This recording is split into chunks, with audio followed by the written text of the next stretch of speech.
Yo, what is good, my anime people?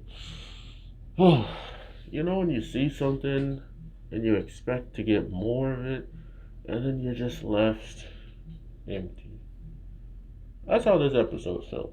To get the first couple of seconds and then just nothing else to talk about it besides the fact that we recognize the destruction happened and there's nothing else to say about it, kind of hurt your boy. Because it's been what? Like almost, oh, I guess not 2 seasons. It's been one full season now that we haven't gotten pretty much anything about the villains and how they're going to strike and all this stuff ever since the big fight with Deku beating Overhaul and Overhaul getting jumped by the legion of villains and losing his hands. We haven't heard squat from them. Nothing. Almost as if they're not even backup characters. And that's what's scary about this My Hero show.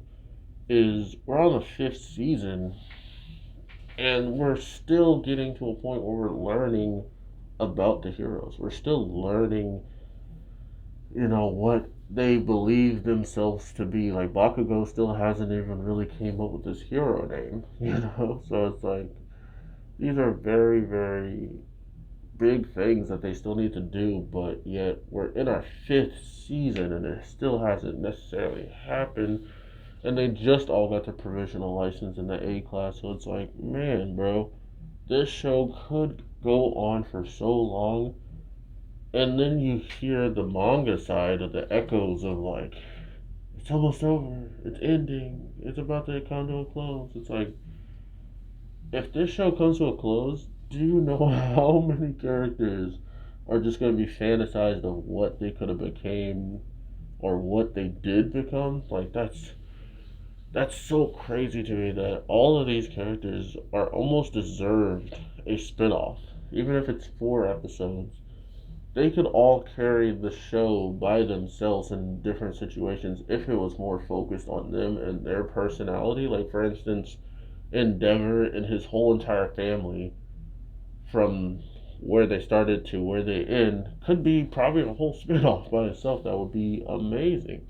And that's just because there's so much detail put into every single character. So when you watch stuff like this where now 3 kids that are all the top 3 are about to go train with the number one hero as of now, or at least like work underneath him, it just gives you that much more of an understanding who is truly the top of the top. And if Endeavor has changed in any way, shape, or form, this could be some of the best thing for Bakugo, hanging out with the most hated hero that seems like a villain, but he's just become the number one hero because another hero fell.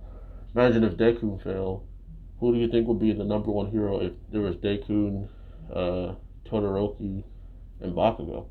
It might be Bakugo, just from credentials. He's been number one all the time. And the only reason why Deku would be number one is because he probably would deliver the final blow in a battle. So I am super hyped to see what the future holds. But to see Christmas and all that stuff in this week's episode after they showed us what they showed us in the beginning, I was hurt. I was hurt. This episode hurt me. But regardless, I hope y'all have an amazing one. And I'll definitely talk to you sooner or later because we got a lot of videos to talk about. A lot of videos. Peace.